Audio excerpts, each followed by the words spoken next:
Hey everyone, it's that Math Magician. On this video, we're going to take another look at angles, but more importantly, we're going to focus in on supplementary angles and how we can use them to help us solve for an unknown variable. So let's go ahead and jump right into this example problem here, where I have a straight line. You'll notice that is a straight angle, angle EFG, and EFG is going to equal 180 degrees. Remember, all straight lines, their angle measurements is 180 degrees. So I have EFG equaling 180. But notice EFG is cut into two different angles. I end up with angle EFH, and I also end up with angle HFG. Those two angles are what we would call supplementary angles. They are supplementary angles because together, those two angles form a straight line, 180 degrees. I'm going to go ahead and just write down that fact so we have it for us to use.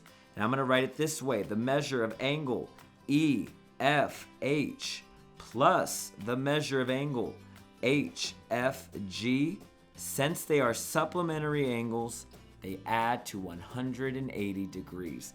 Let me go ahead and mark them with the same highlighter color so you know exactly where I'm pulling this information from. Now, notice that for both angles there, I don't know the value of them because they have variables in their expressions. I have EFH equaling 4x plus 150 degrees. And then I also have angle HFG equaling 2x.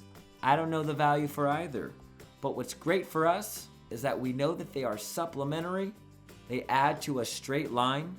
So when I add them together, they're going to equal 180 degrees. Again, I have an equation here with one variable and a bunch of numbers.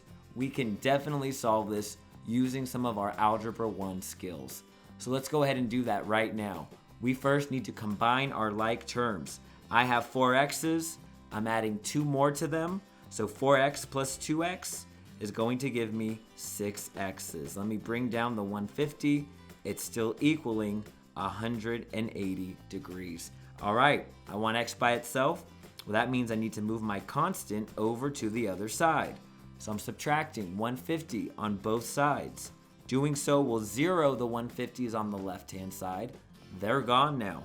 So I bring down the 6x, and I know that 6x equals 180 minus 150. Well, that's going to leave us with 30 degrees. So I'm almost done. I almost know what x equals. Right now I know that 6 x's equal 30, but I don't want 6 of them. I only want 1. So we just have to divide by that coefficient of 6 on both sides to find out that x equals 30 divided by 6, which is 5 degrees. So I now know that my missing variable there is going to be 5 degrees. But wait, we have not finished this problem yet because we need to find out what those two angles equal. We still don't know what they equal. All we know is what x equals. But since I know what x is, I can definitely plug my x value into these two variables and I'll be able to solve for both angles. So let's go ahead and do that. I'll start with the big one first because it'll take more time. We have 4 times x. Well, x is 5. So 4 times 5 plus 150 degrees. Well, 4 times 5 is going to give us 20. And 20 plus 150 means that this large angle, angle EFH, is 170 degrees. Which then means that 2x, when I plug in the value of 5 for x, it's just going to be 2 times 5, which is 10 degrees. Let's check our work really quick. Remember, these were supplementary.